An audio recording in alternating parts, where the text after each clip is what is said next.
I'm Mason Mount. You're listening to the London is Blue podcast.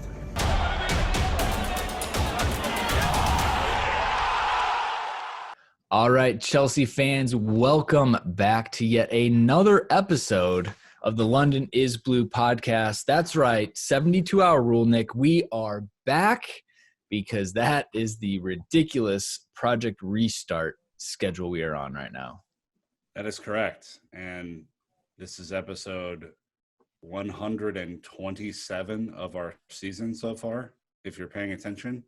It's a lot of content. It's like once every 3 days you're getting something new from us. So we're back again. You're welcome. Or maybe we're back to talk about a win too, which is even better. Not just a win, Dan, a very important win, which obviously we're going to put into context, talk about in totality what it all means. But before we get into that, ladies and gentlemen, we have to thank some people because not only did the 5-star train continue, the Patreon party is absolutely bumping right now. Thankfully, mom and dad have a big house, so we're not at capacity yet. But check this out. Thank you to Kaylee, Bryce, George, Jason, Michael, Kyle, Tennesota, Frank, Mike, Jason, Marlene, and there's even more people that upgraded their pledges as well. Thank you to all of you. Our Discord server is absolutely hopping. The match day during this match was absolutely fantastic, and this is why. The people are flocking. Only $3 a month or upgrade to $5 a month. Get some other cool merch from us. But that's my plug for Patreon. Absolutely fantastic. Dan, over to you for the lovely people that gave the 5-star reviews on Apple Podcasts. Well, mission mostly accomplished. It's a continual battle against Mike Ryan and the Chelsea Mic'd Up podcasts for our quest for 5-star reviews on Apple Podcasts. And want to thank Tyler, Santa Monica Blues, Younger 85, Yata John, Wervins 11, KC52 Mugs, One Clive Walker, EIU Catch 37, SoCo fan since 2001, Lucas Wolfsbane, and J Hot 15, all leaving 5-star reviews. A bunch of people.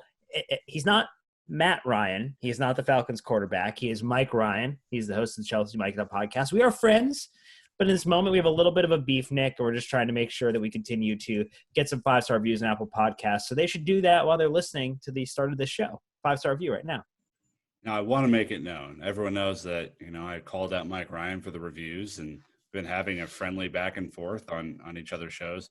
I, under no circumstances, condone you leaving some very pointed reviews for Mike Ryan on our show, saying, ha ha, Mike Ryan, or man, London is Blue is amazing, Mike Ryan, or whatever you would want to say. I don't personally condone that. It's your choice. It's your free country. Do whatever you want with these reviews. They're great. But just, if you're keeping score, we're still about 200 above him. So whatever. It's not a big deal. All right. I guess lastly, we should just remind the people, subscribe on YouTube. We put the videos there. You get to see what Nick actually looks like. You get to see my amazing Hey. No Problema sweatshirt. Yes, Nick is repping the Bluebird Distillery. Thank That's you right. again for the care package. Dan is repping his Talisman Cap CFC hat that we got from them. So it's worth a chuckle to come over and hang out with us. Instagram and Facebook as well. We're there. Please go give a like and a follow. And lastly, we're going to get another Facebook group up and running. So be on the look for that. Anyways, match review time in the Premier League. We played the Watford Hornets at Stamford Bridge in that new kit, that 3-looking kit. Chelsea 3, Watford 0. I mean, you're welcome, 3. Honestly, we're doing you a favor with this result, Dan. Well, they definitely enjoyed, and there will continue to be many, many memes for a very long time involving that kit. Other teams are using that kit for results now as well. So it has developed a life unto itself, but ultimately, great results, what we needed to do. We also got 3 points. No coincidence. So here's the problem. I checked 3's Twitter feed. Nothing. Did not seize the opportunity that existed. This would have been the first piece of content I would have created, Nick, if I were the agency running that social media partnership. I looked at some of their content on the day that the announcement came out, and it was kind of like, because Chelsea does such a good job, you're like, you expect that same level of production. And they it's like, invested a man, ton of money into it to attract all of our eyes. We looked. 3, all we're saying is we have plenty of ideas. I can make you a bunch of memes. Bring us let's in. go. Come on. Bring us in. All right. Well, let's set the stage with remembering how the goals went down. These are brought to you by the Fifth Stand app, the official Chelsea FC app, the only one available. Best interviews, best content, best access around. If you're a real Chelsea fan, run it. All right. There's the Ollie show, the Willie show, and the Barkley show. It was fantastic. But obviously, Dan, there was 8 other players on the pitch, plus some substitutions. So walk us through what the lineup looked like. Yeah, so Kepa kept his job between the sticks for another match. We saw Reece James, Andreas Christensen, Kurt Zouma, and Azpilicueta as our backline. Ross, the boss, the sauce, Barkley, and N'Golo Kante, Mason Mount as our midfield. Then Willian, Pulisic, and Giroud made up our front 3. So a couple of the lineup changes that we called for ended up transpiring. I got to think out of those 4,300 people subscribing to YouTube, Frank Lampard's one of them, Nick. Yeah, I mean, it kind of shocked me that Kepa kept his spot. I know that it doesn't shock you guys as you predicted that, but I was actually pretty surprised there. But I don't think any of us were surprised that Kurt Zouma was going to step in and fill one of those center back roles, given the calamity at West Ham, and I think that paid off. So yeah. Yeah, and obviously we had Nate Dogg Chalobah on the other side. He Love me stepped some up. Nate Dogg, man. Yep, he did some service by putting a free kick over the bar on purpose. Appreciate that. Agent Chalobah. Every other former Chelsea player would have buried that. We've been there before. All right, overall stats, Chelsea with 20 shots, 9 on target to Watford 7 with 3 on target, 72% possession, a little light on the day, obviously. Our 9 fouls to their 12. No cautions, clean day out for the team. Some corners, some offsides, yada, yada. So going into this, tensions were thick. It was a lot of nerves. United winning emphatically early in the day. Thankfully, Wolves somehow dropped points to Arsenal. Nick, you tweeted, great, Chelsea are going to be 6th going into this match. I then retweeted with a quote saying, or we could be 4th at the end of the match. But to be fair, your perspective was very common. It was accurate, and it was something you had to take into consideration going into this match. Yeah, I mean, the pressure is just on now. I mean, with a 5-point buffer and Leicester flailing after our last win, you could have forgiven Chelsea fans for feeling a little bullish, right? You lose to West Ham, that buffer goes down to 2 points. I guess you basically look at the rest of the teams in the race, and it's Leicester, it's Manchester United, and it's Wolves. Obviously, Leicester have the worst form out of all the teams running, but they even won yesterday in 3-0 fashion. Manchester United hasn't lost a match in the last 16, which is shocking, but also that's a trend that is likely to continue given their remaining run of games. And Watford, I think we've all identified as a really dangerous threat. Now, it was shocking to me that they lost against Arsenal, who have put together 3 in a row somehow. And creeped into the Europa League spots, which is, that's just like going back to an old girlfriend for them. It's really on now. I was feeling pretty down heading into this match, just personally. Like, you can kind of see how some of these trends are looking, and you can kind of look at where Chelsea have had problems, Dan, this season, and some of those alarm bells were ringing for me pretty hard heading into this one. And obviously glad the team took care of business, but it's on now. What Frank ended up saying about the top 4 race is that we have to accept the pressure. We could have gone 3rd against West Ham because of Leicester. We have to get used to the pressure because it's going to be tough.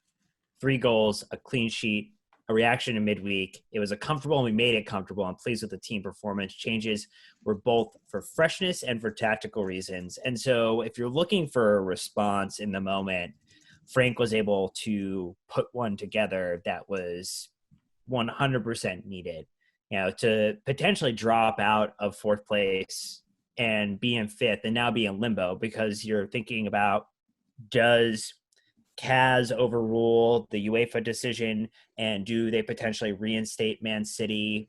They've got a 2-season ban from UEFA competitions. What if that gets reduced to 0 and they just pay a larger fine? Then that second spot actually goes to them. Now you only have 2 spots left.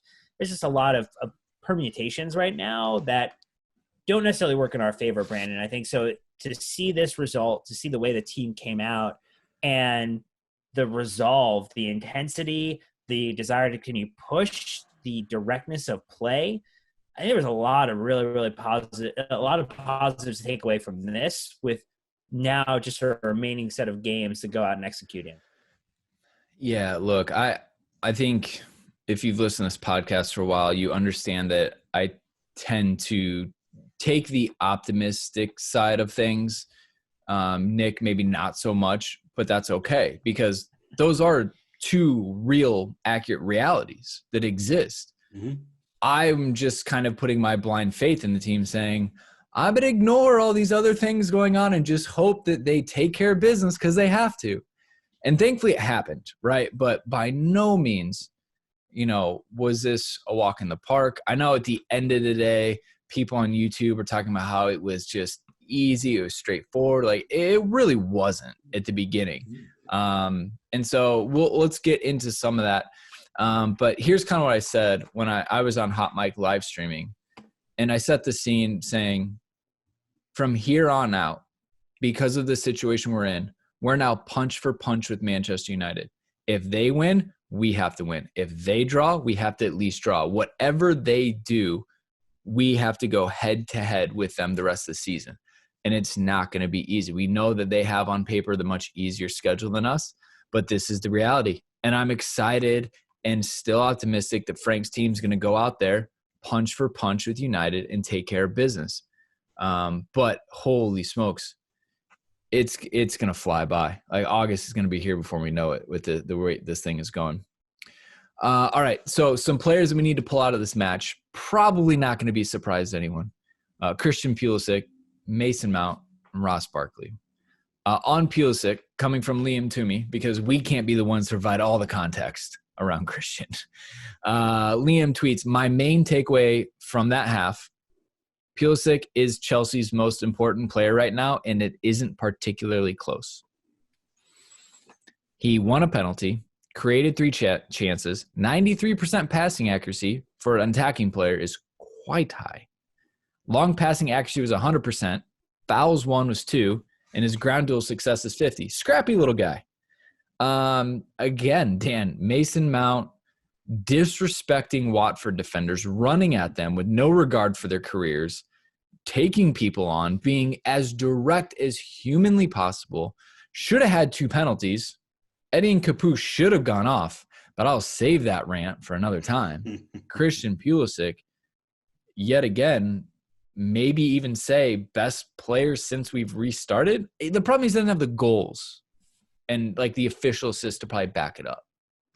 But he's winning these penalties, of which now Willian has converted 3 of them, 3 for 3. Mm-hmm. So a perfect dub there.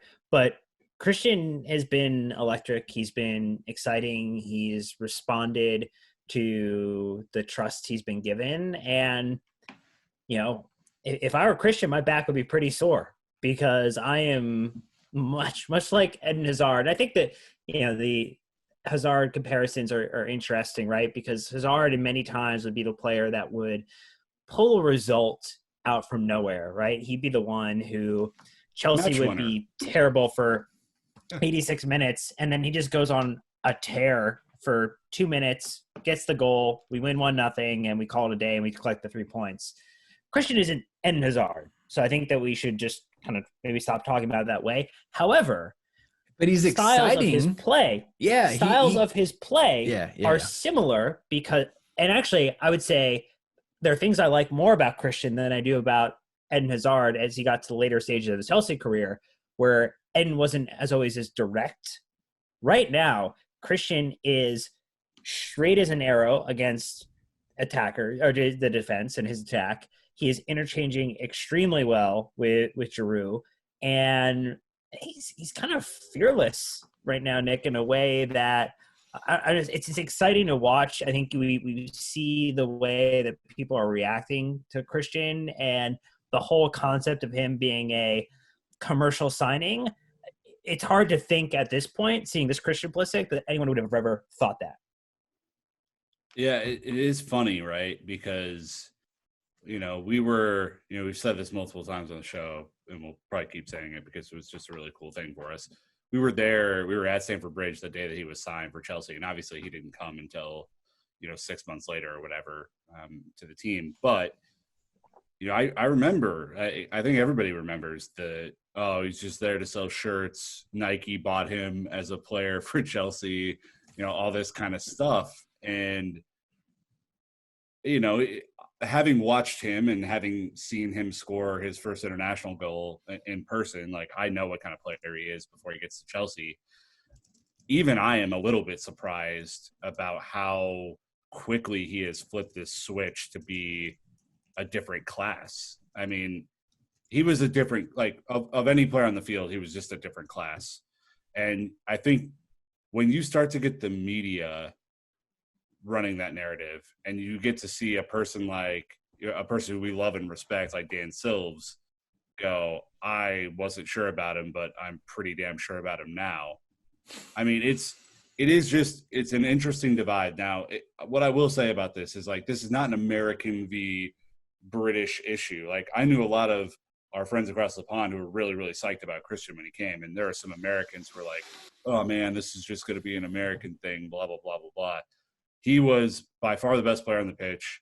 He was by far the most dangerous player on the pitch. And for a Watford team that desperately needs to stay out of relegation, they did not want to see him come at them all day, and he did. And when he gets into the box, this is where he becomes Eden Hazard to me.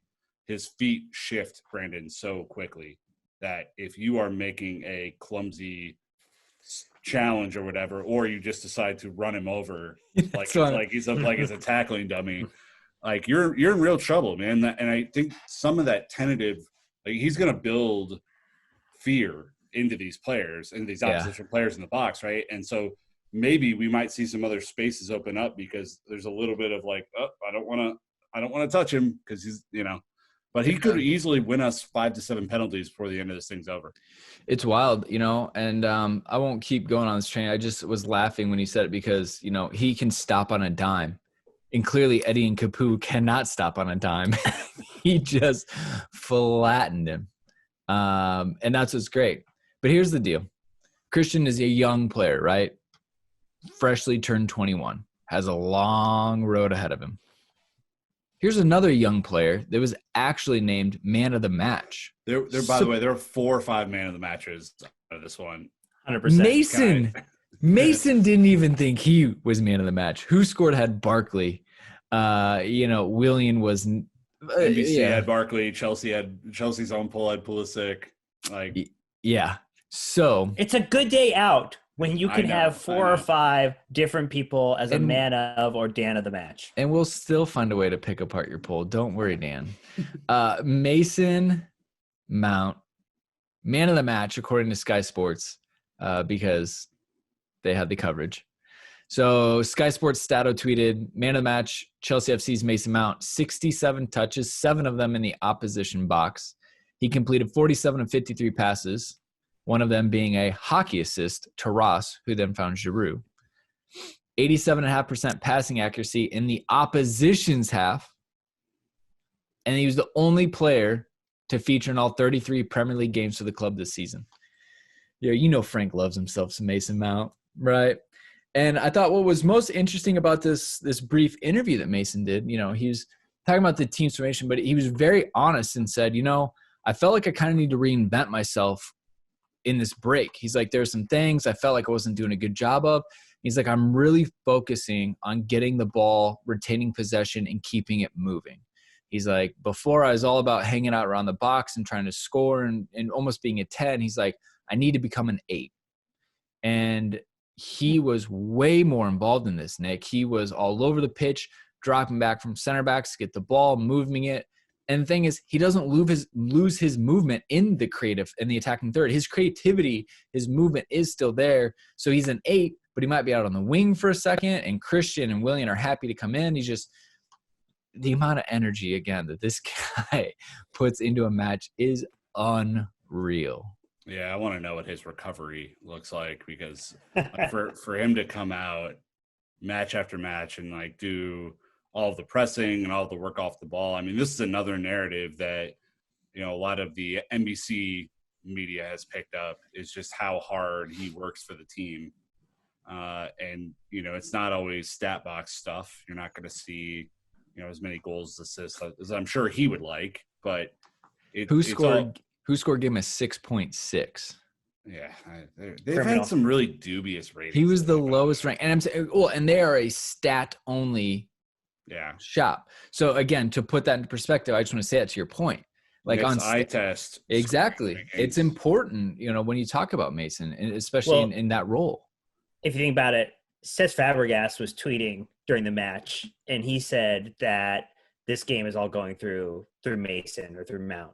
And so who am I going to trust? Am I going to trust who scored player rating, or am I going to trust Cesc Fabregas for an evaluation on player talent of a midfield player? Who scored? Do a lot of good things.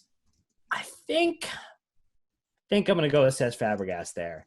And I think to the point you made, Brandon, in the interview that he had, what he's doing in dictating play, the quick movement of the ball, winning back, retention, being able to drop in deeper and then come forward quickly, and the interchange, right? The problem we had earlier in the season when Mason and Pulisic would be on the same pitch is they would always gravitate towards the same space with one another. And this is one of the first times where I think you saw them fully complementing each other and understanding where each other was going to be, so that if Mason was going to retain the ball, that he knew that Christian was going to make the forward run. He could pass into Christian, then he would run into the box. Christian would pass the ball to him. And so the fact that they're starting to develop that partnership, especially on the left-hand side, it was looking really good there. A little less when Pulisic moved to the right-hand side, and then you kind of had Willian on the left. But either way, Mount proving himself to be, I would say, much like Christian, undroppable for the remainder of the season to close this one out.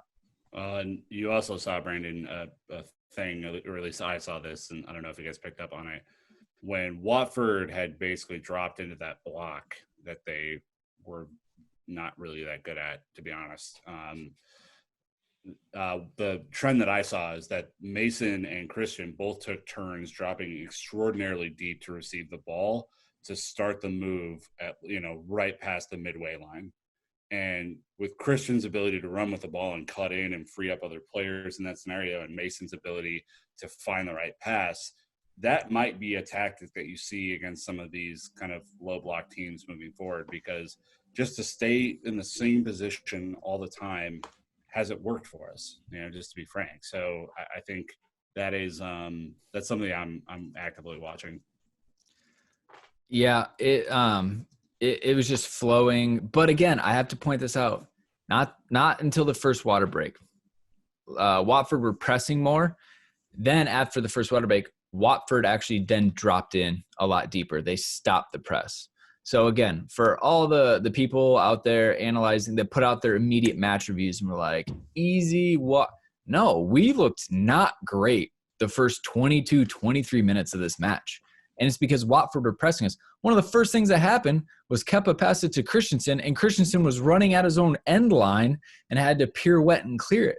Like, it was not an easy walk to this game. The fact that we got the goal when we did was massive because, again, we get it at the 27th minute. And it was a brilliant pass from Mason to break the lines, which we don't see a lot, especially when they're deep. Found Barkley. Barkley, quick. Giroud is right where he wants to be. And then a quick shout out to Giroud.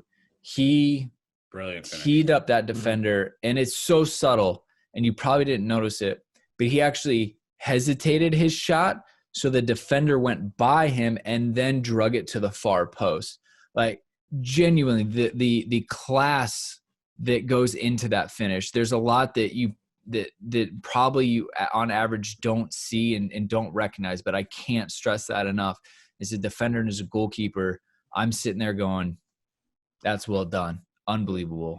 Then Foster's unsighted because the defender's running right in his eye line right after that, right? So it's a defender's job to cut off the far post. As a goalkeeper, you get middle and near post. And as he lunged to block far post, he just let him go by and then passed it in. Brilliant. So now And shout out to Ollie too, because if Foster doesn't make some pretty good saves in this match, Giroud should have had a goal by then. Giroud should have already had a goal, if not for that wonderful foot save that Foster put into place. And it he just gambled on that. Levels up against Chelsea. Maybe he's looking for a new team this summer. Well, Barkley. So the last of this trifecta, this triumvirate. Naz tweeting 3 goals and 5 assists for Ross Barkley in his last 10 starts for Chelsea, which is okay if you're a forward. It's okay it's actually pretty damn good. Ross, the preseason hero, is now coming good in these later parts of the season, especially in a time when we need goals. We're now getting them from a midfielder. I'm the worst, and you guys know this. Fine, we'll come to you, Nick, is that I see Barkley on the team sheet and I still go, I don't know. I was like, you think he's going to do it today? At some point, I need to get over that and be like, he's proving, he's doing the business. I still get worried every time I see Ross's name on the team sheet. I mean, I think part of that, though, right, is, he's not been the most consistent player for Chelsea. I mean, these last 10 matches are pretty consistent with those stats. And, the thing about Ross is that he's fit as a fiddle. He's not going to get tired. He's always available. And, Dan and I both know what availability is. But when you assist one and score the other, the Sauce Barkley nickname gets reinstated.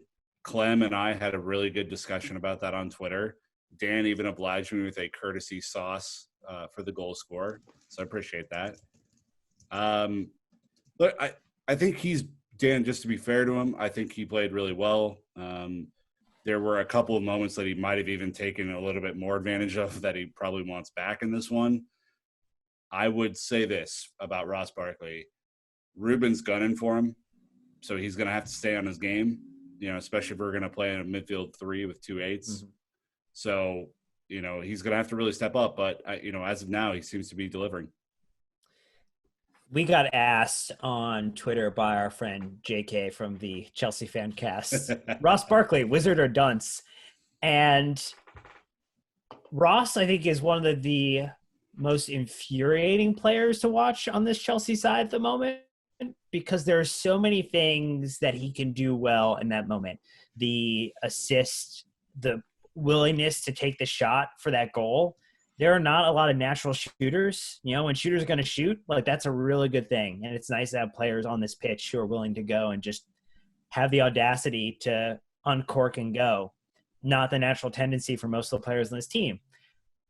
And then there are times where he looks like he's an app that's running and it hits a line of error code and he needs to reboot the full system before he can decide where he's going to make the pass go. And it's just it's inconsistency in a match. He has a full game happen over 45 minutes where you can have the highs and the lows all play out. And so you get to see 4 sides of Ross Barkley in one 90-minute appearance. And thankfully today it worked out really well. I think if he could be as consistent as we want him to be, he would be, again, an undroppable player. I think he's still ripe for rotation over the remainder of the season here, because to the point you called out, Ruben is gunning for him, as Nick said, Brandon. And I think that Ross, this seems to be helping elevate his game a bit. Yeah, absolutely. I'm not going to get involved in the whole nickname gate, this drama that's really tearing apart this community. I mean, the fact you make people choose sides is just ridiculous. Well, but there's the right side and the wrong side. At the end of the day, while Barkley can be frustrating, he's doing the damn business, and you can't fault him. Like, to be fair, you can't expect him to get every decision right, but he's getting enough right that we're getting the end result. And so it's hard to drop him. And like, think about this. No Jorginho, no Kovacic, no Gilmore. Like, this is, if you ever wanted to know, if you weren't buying into 100% to Frank running this team as a meritocracy, this is proof. Billy Gilmore ended the break with 2 back-to-back man-of-the-match performances, and we've not seen a lot of him since.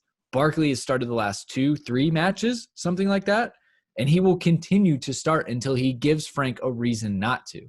Now, my flip side to that, as I talk out of both sides of my mouth real quick, is it with Watford? With Watford, I think you can get away with it because you know they're going to sit back. You know you're going to have more possession, so you need more attacking options. The good news for him is Crystal Palace is going to do the same damn thing. So I think he's benefiting from this run. Does Ross do great against City, United, not hung over Liverpool? Well, I guess that run didn't really work in the FA Cup. But, probably not. There might be some changes where we see a Kovacic come in who can retain possession much better. But right now, Ross is living his best life.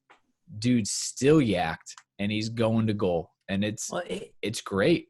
Worst case scenario, Dan, worst case scenario, you just jacked his price $30 million. Worst case scenario. That was going to be my point, is that ultimately Ruben, Mason, young Conor Gallagher out on loan, Barkley, all looking at that midfield, which also might include a Jack Grealish out of Villa heading into the next round of European competition for England. And Ross might be reading the papers also. You have Havertz comes in. He probably gets a lock spot in that midfield. And then maybe Ross isn't the number one choice on our team sheet. Maybe there is a team out there that's looking for him. There's connection to West Ham. I mean, it's, again, great as a rotational player, but the same way we talked about Willian, Nick, a player has to want that role or has to have a willingness to fight for a starting position. And in a team that's going to play 50, 60-plus matches in a season, you're not going to start all of them. And so if you want to take that gamble versus maybe going to another team in the Premier League where you'll be a nailed-on starter that's going to help you get to be the kind of first choice on the England team sheet, this might not be the best midfield for Barkley to be in next season. And that's a problem not for today, but probably come on. Get out of here. And I think that's a little bit unfair to him right now, right? Like, just Willian we're talking about because of like the immediate contract situation. Ross doesn't have that same issue. And I would prefer to address that in our Keeps Alone episode than I will right now. Bait it. I love it. All right. Enough about the attack, because to be honest, that's expected of them. Defensively, on the other hand, a clean sheet is not expected of my side of the team. It instead is a luxury, which we took today as we talk about the goal difference that I've been pounding on about with Manchester United, which, again, no favors as we go +3.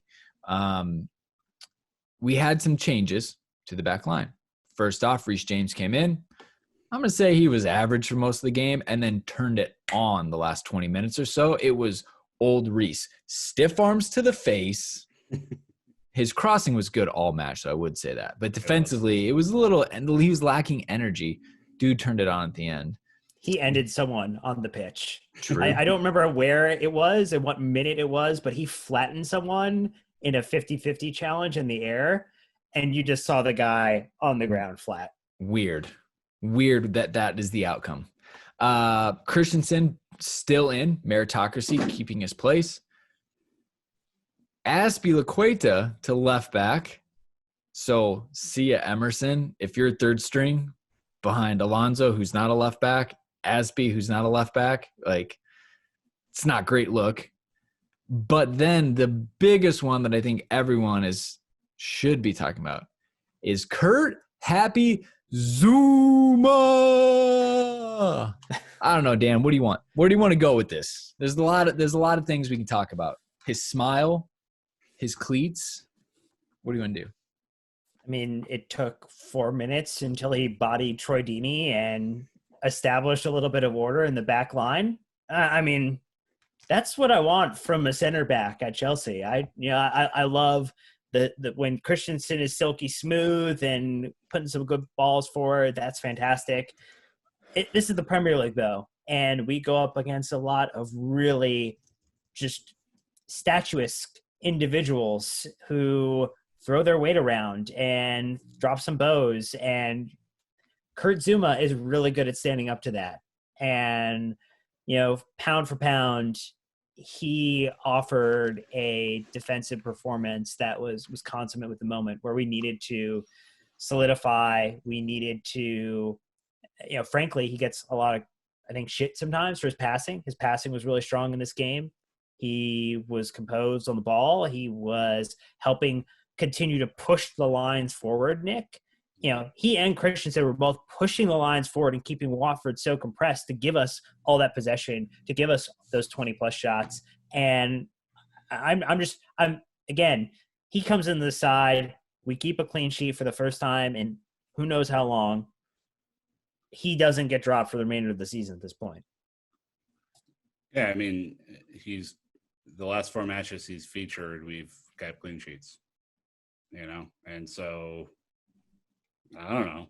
Meritocracy. I'm not telling Frank that he's the best matchup for every team that we're going to play moving down the line, which we'll get to in a second. But it would seem that if one of the major weaknesses in your back line is the ability to defend aerial threats, then he would be the guy that you would put in. I mean, it's sometimes life isn't that complicated, as much as I think we want to overanalyze everything. I just appreciate his physicality, and I appreciate the fact that he was willing against Troy Deeney, who is a physical forward, to just body him up and then, frankly, just put him in his pocket the rest of the game. I didn't see Troy Deeney touch the ball the second half of the game. I mean, it was kind of a bad performance for him. And, Well, they subbed him off. They pulled him off. They popped Welbeck on his place and to try to do something a little different because Deeney just had a bad day out and he wasn't providing anything. And that's all credit to Zouma. And what I would say, though, too, is Watford were really, really bad. They were poor. They were not up to snuff. That team's going to really struggle down the stretch. Whereas West Ham played the best game of their fucking season against us 2 matches ago. So I don't want to, this is not Zouma against prime Liverpool, but he's also done it against Liverpool. So if you look at body of work, Brandon, this is a guy who I think, whether it's Rudiger or Christensen or Tomori, he pretty much has to be in there now. I mean, I don't know where you guys are getting your facts because Deeney had 0 shots, none on target, none shots blocked. It's a decent day for a striker when Ollie Giroud had 6 shots, which is more than Watford's entire team combined. Their shot leader, Craig Dawson, center back with 3 shots. Mm-hmm. So I get your point. Not a great day from Watford. But I think we can take credit in that because it was not that long ago that we took on West Ham, who had a single striker. And boy, did that go differently. Well, Zouma just ate it up, shut it down right away. And for whatever reason, him and Christensen, they're just on a better page than Christensen and Rudiger have been on.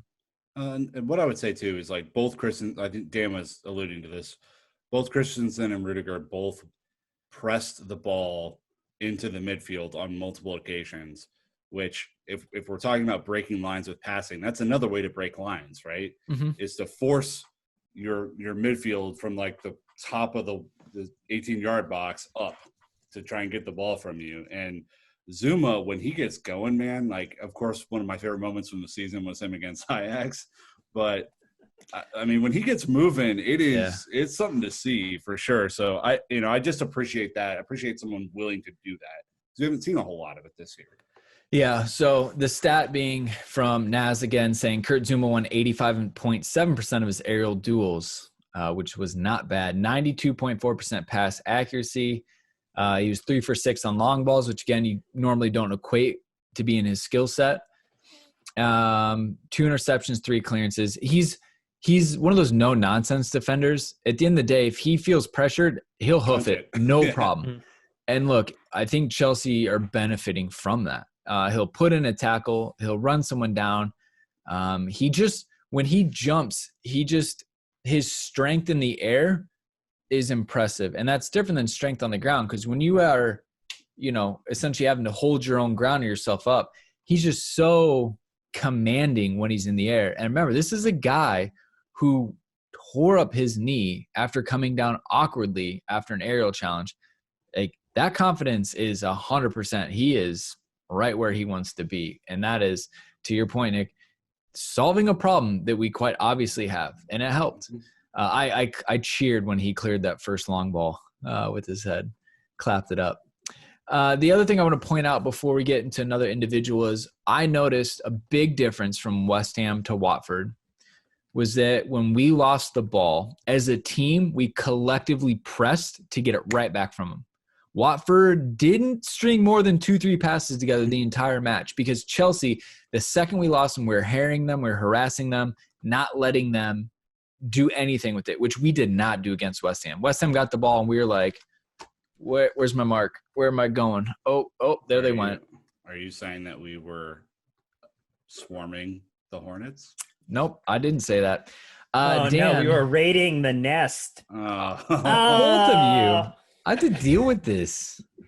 Dan, I'm trying to pitch you a Azpilicueta to keep it from Nick, and then you go and do that. Don't. I need to phone a friend. See if someone's available out there. So I will say, not the best start to the match for Azpilicueta. And actually, I think, really on the left-hand side, and maybe this is why Zapp and Willian jumped to that left-hand side, and it made things a little bit better for Azpilicueta. It was not as good when Christensen was on the left-hand side, because he was not coming back to help at all on the left-hand side. Yeah. Not Christensen, which would be a weird. Yes. Be a weird Christian position. Pulisic. Mm-hmm. Yeah. It would be fun, though. We could try it out next time. Maybe he could score a goal for Chelsea like he did at Mönchengladbach. So it was a little bit of a rough start to him, but, I think, again, proves why he gets to play and why you play the game for 90 minutes, Nick. He gets another assist and continues to earn the nickname that you so graciously bestowed upon him many, many moons ago. I know, man. It's almost as if I predicted this was all going to happen. Prophetic. No, you didn't. Well, I wanted it as I put it out there in the world. Obviously his passing range on the left side is not going to be as good as it will be when he's playing right back or right center back. I mean, he's just a natural right footer. And so some of the angles just weren't there. And it got a little frustrating in the first half to watch him have to go back to Zouma so frequently because the angle wasn't there. So, I get that, and I can understand why people are more frustrated. What we did get with him on the left side, though, Brandon, is defensive solidity. Ismaila Salah, right? I think is that dude's name. Is a really quick player, and he's scored. Sarr, yeah, sorry. Yep. Ismaila Sarr, great name. He's a quick player. He's obviously scored some bangers and a couple against Liverpool this year. Pretty dangerous, and probably the most dangerous player that they have on their squad. So I think Dave pretty much knocked him out of the game effectively. And again, I know I'm going to let you go through the stats, Brandon, but to have a guy who no one expects to assist a player to score a goal, do it as often as he has this season is a credit to him, his work rate, his passing ability, and Azpilicueta lives and everyone else can suck it. So that's what I have to say about that. It's the second highly divisive thing that we've had come from you this episode. Feeling myself a little bit. At OptaJoe 31, only 7 defenders have recorded more Premier League assists than Chelsea FC captain Cesar Azpilicueta, with the Spaniard equaling his record for assists in a single campaign in the competition, 6. He also did it 2017, 2018. Fantastic. Should have been fantastico, but we'll let it slide. Versus Watford, 1 assist, 4 key passes. It's ridiculous. 2 for 3 on his crosses, left footer or right footer on the left wing. 4 for 6 long balls, 2 tackles, 2 interceptions, 5 clearances, and he even dribbled somebody. Well, and it's a response that you want your captain to have after admittedly bad match for him, right? Like, Yeah, it was rocky. It was like a weird performance for him. Here's kind of where I'm at, Dan, real quick on the Azpi take, is that I, as much as anyone, am on the Reece James hype train. I think he is the real deal. Good luck taking it from Azpi. He's not ready. And I appreciate that Azpilicueta sets a high standard for this team and holds every single person to his own high standard. Reece James is going to have to take it from Azpilicueta. And if he does, Alonso and Emerson better watch the hell because he's going to take their spot. Like, this man is not going anywhere anytime soon. And, yeah, it's absolutely great to see. Azpilicueta's presence will only make Reece James a better right back and a better player for this team. You think about some of the times Reece will get caught out a little bit defensively, and those are things that Azpi, as the captain, can take him under the shoulder to give him a little bit of instruction. The coaches can help him level up in that regard. But you think about a guy who's been asked over the past couple of seasons to play in a 3-back and a 4-back on the left side and the right side, sometimes even in a 2-pair and a 4. He's been willing to do it all and has continued to show, again, he's not always throwing down a 9 or a 10 out of 10 performance, but he's at that 6.5, 7 almost every single match that he plays in. He's Cal Ripken-esque for us, right? He is just consistent and he is there. And again, he's not going to go quietly into the night. And if Reece ends up becoming our starter, if we do go out and get a new left back, again, big ifs, having Azpilicueta as a backup in the Premier League, you kidding me? How many teams in the Premier League right now, Nick, would wish to have someone like Azpi as not even just a starter, but as a backup option? Oh, a lot. I mean, he is a consummate professional. And, to your Cal Ripken analogy, you can make a hell of a good career out of hitting singles and doubles. You don't always have to hit home runs. And I think you see that from Azpi a lot. I think the final note I would have here, Brandon, is on the Reece James question.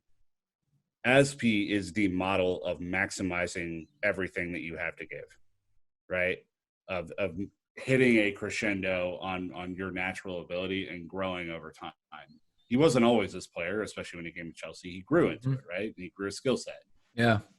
Reece James has an abundance of talent. It's obvious. Everyone knows that. Like, you watch him play, you watch his crossing, and you're like, holy shit, is this dude actually David Beckham with this crossing ability? Like, the problem with Reece is, though, that he's going to have to maximize. Like, his ceiling is higher, so he's going to have to go further to get there.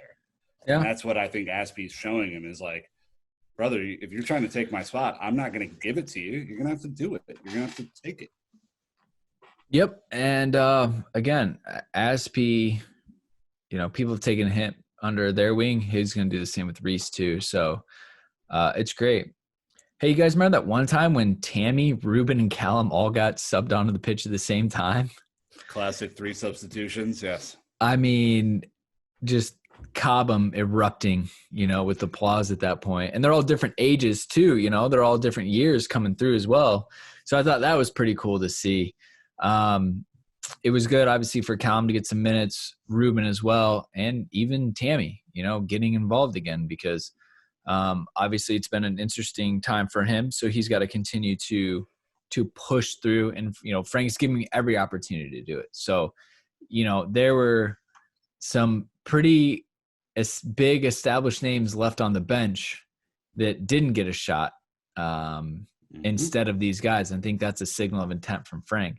And then right after that, Billy Gilmore coming on. So no Willie Caballero. Sorry, Nick. Pedro stayed on the bench. Jorginho stayed on the bench, and Alonso and Rudiger as well. Frank's a youth forward approach, and he, to me, just really cemented that. So there's no question what Frank's going to do in those situations. I mean, some of it's context too, right? Like if you would have given Watford another full 90, they wouldn't have scored. So, I mean, you were pretty safe at 2-0, and then obviously Barkley put the nail in the coffin at 3-0.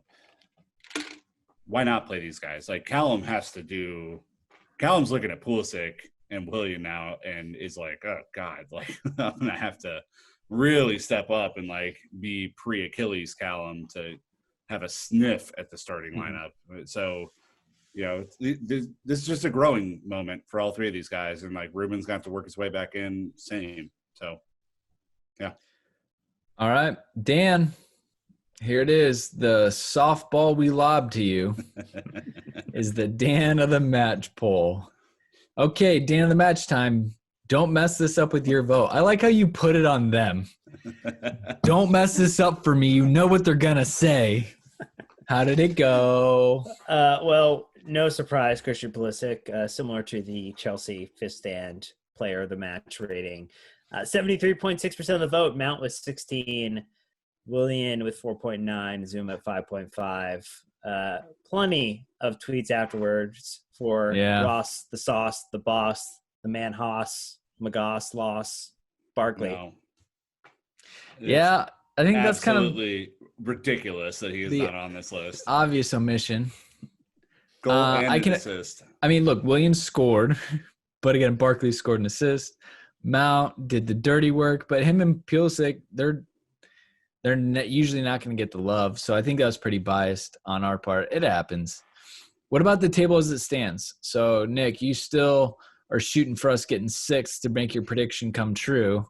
That's me. How is this graphic? It looks like a Sky Sports graphic because of the Brendan Rodgers picture on this. How does it look the rest of the season?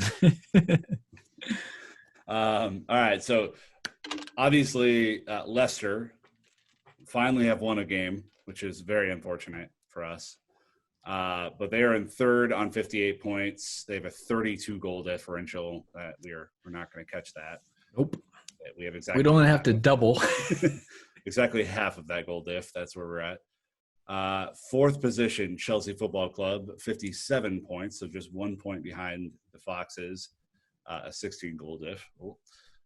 Then fifth position, after a 16-match unbeaten streak, is Manchester United on 55 points with a 23 goal diff. And sixth position, surprisingly, Wolves losing to Arsenal on 52 points with a 9-goal diff. They're not really a threat on goal diff at this point. But yeah. I hear diff one more time. It's called diff. Goal diff. All right. So Leicester take on Arsenal next, Bournemouth, Sheffield, Tottenham, United. That Leicester United game at the end of the season, all of a sudden looking quite massive. Important. Yeah. Dan, we've got Palace, Sheffield, Norwich, Liverpool, Wolves. Again, the Wolves match could be huge. United, Villa, Southampton, Palace, West Ham, Leicester, Wolves, Sheffield, Everton, Burnley, Palace, and then Chelsea. It's going to be tight, and you've got some numbers to just show exactly how tight this is going to be thanks to your amigos. Well, 538, of course, after the end of every match, update their probabilities for winning or getting into a Champions League spot. 94-94, Chelsea and Leicester, probability of qualifying for Champions League. 92 for United. Wolves dropped to 16% probability after their loss to Arsenal. This, again, does take into fact that the City ruling is upheld. If it is not, then that would change things a little bit more dramatically. But, it'd be great if Cass could do us 2 favors in a calendar year. That would be substantial, or in a playing year. And then we could do the rest of the favors for ourselves by winning some games. And maybe we can root for Arsenal to beat Leicester. That would be nice too. Yeah, I mean, like you look at Leicester's schedule. I think they have by far the hardest run in now of these teams, right? Oh yeah. Arsenal on a tear. Bournemouth are just abject. They're so bad. Sheffield kind of got their mojo back and then kind of lost it again against Burnley. Spurs and United to end the season. So that's a tough run in. Like, you're playing 4 of the top 8 right there. We are, Palace is kind of on the beach. I pray that they don't really take this that seriously. Norwich are abject. Sheffield could be tough. And then Liverpool and Wolves. I mean, it's going to be probably the second toughest run in. I don't know. Dan, do you have us or Wolves as second toughest run in? I think Wolves, if only because they have a Burnley team that has proved to be pretty wrinkly recently. They've got Everton and Carlos doing some good stuff there. Sheffield, you don't know what you're going to get on the day. And they also have to play us, and we're not a pushover. And if that 3 points is the difference between us getting into Europe or not getting into Europe, with everything that the club want to do to back Frank, our boys are going to go out there and I think take care of business. And so hopefully it doesn't wait that long and we can enjoy the Wolves match as a practice opportunity and pump some more youngsters into the squad for the last match of the season, Brandon. But ultimately I still, again, we're controllers of our own destiny. The only people who can upset the apple cart is ourselves. Yep.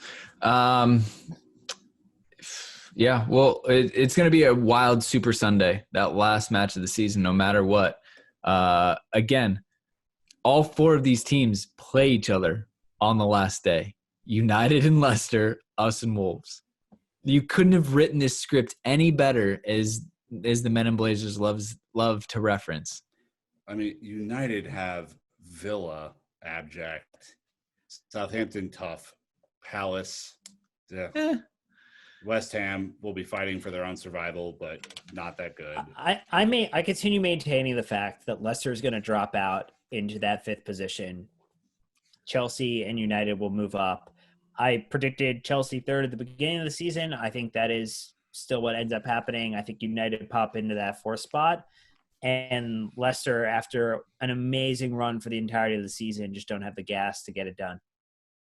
Well, that would be a wild turn of events, but it's not impossible. So anyways, that is going to wrap us up. Let us know what you think the final table is going to look like, at least the top 4 or wherever you have Chelsea landing. Otherwise, massive days out again for Christian, Mason, and Ross. And then obviously the injection of Zouma and a great performance of Azpilicueta. That's how we kind of summed up today's match. Again, punch for punch with Manchester United. Blow for blow. That is the script for the rest of the season. So everyone out there listening, thank you so much. You are the absolute best. Again, get in the Patreon, get in the Discord. It is well worth the $3 a month. But that is going to do it for us. And so until Crystal Palace, that's when we'll be back. All right, Chelsea fans, until next time, you know what to do. Keep the blue flag flying high.